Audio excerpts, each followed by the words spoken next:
These highlights are produced by Sports Radio 1450 in coordination with WCIA 3 News. No Thanksgiving weekend would be complete without a trip to Memorial Stadium for the IHSA state football title games, and to the surprise of many, Rochester was back again. They lost so many guys from last year. Blake Gann, Colton Glazebrook, Dan Camp, to name a few. They were all there to cheer on Derek Leonard and company, but the question was, could Oklahoma State-bound Wes Lunt lead the Rockets back to the promised land one more time in his final game in the orange and blue? He got the offense going quickly. Rockets' first possession, Richmond Burton gave Zach Grant lots of room. He gets first down on the quick out, and then later that drive on the slant from the other side. Grant with huge yards after the catch again on Friday, moves the chains. Lunt would get it out to Seth Cronin. Once they get inside the red zone, he pounds it down inside the 5-yard line, and he's rewarded with the call on the goal line a few plays later.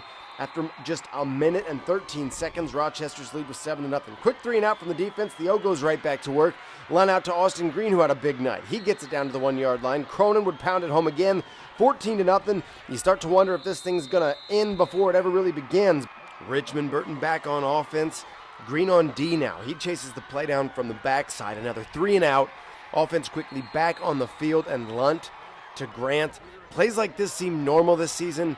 That's not normal. Grant another record-setting night. 13 catches, that ties a title game record. 259 yards receiving, that sets an IHSA title game mark.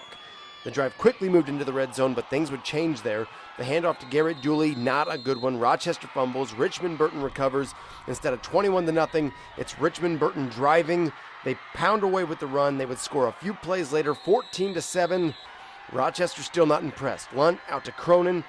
Cronin, the big fullback, will size up the truck stick, loses his bucket on the first down catch, and let's see Lunt and Grant do it again. Grant's 13 receptions give him 131 on the season. He finishes second on that single season list for the IHSA.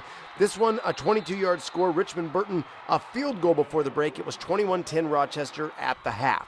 To the second, Richmond Burton plugging away. Jack Deckow, 246 yards, 2 scores on the night. That's the first. 21-16 Rochester led. The offense had answers, though. Austin Green, this is the guy who started the first 4 games of the season at quarterback while Lunt came back from the broken foot. He takes the quick out, 60 yards for the score. 10 catches, 145 yards for Green. 28-16, Rochester led after a surprise onside kick. Garrett Dooley in from 4 yards out. It was 35-16. It felt like the game was over right there. It wasn't. Deckow. He was breaking off runs in solid chunks all night. He busts the big one here, 68 yards down the near sideline. There was hope on the Richmond Burton sideline as it was 35-24. Lunt and Grant would try to kill it. Wes Lunt had a record-setting night too. 31 completions. That bests SHG's Bobby Brenneisen for the most in a title game. 506 yards passing for Lunt. That's an all-class IHSA title game record. The 75-yard strike here to Grant, and here's the most impressive number for Grant. He finishes with 2,310 yards this season. According to the IHSA website, that is the single greatest season in Illinois high school football history from a wide receiver. 42-24.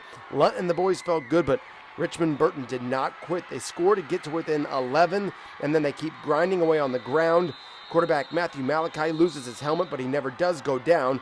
Later on the reverse, it's going to be Brett O'Keen, an 11-yard touchdown run, and with a 2-point conversion, we have a 3-point game with less than 6 minutes to play. Rochester puts together a long drive, trying to kill the clock. Lunt out to Grant. He gets it down to the 3-yard line. They try to seal the deal with the fade, but they might have gone back to the well one too many times. Lunt's first interception since week 8 at Glenwood. So Richmond Burton needs a field goal to tie. They've got a minute 17 to get it. They had to run. They passed just 37 times all season coming in. Deckow, first down. Move the ball onto the Rochester side of the field. 3rd and long, they have to pass. They were 0-3 on the night, including this one that falls short. So Rochester's season comes down to a 4th and 9 from the 37-yard line. Matt Swain and Gabe Ferguson shut the door and seal the victory. Back-to-back state titles for Rochester in the 4A's championship game thriller. 42-39 was the final. Wes Lunt's final game in the orange and blue lands Rochester another first-place trophy.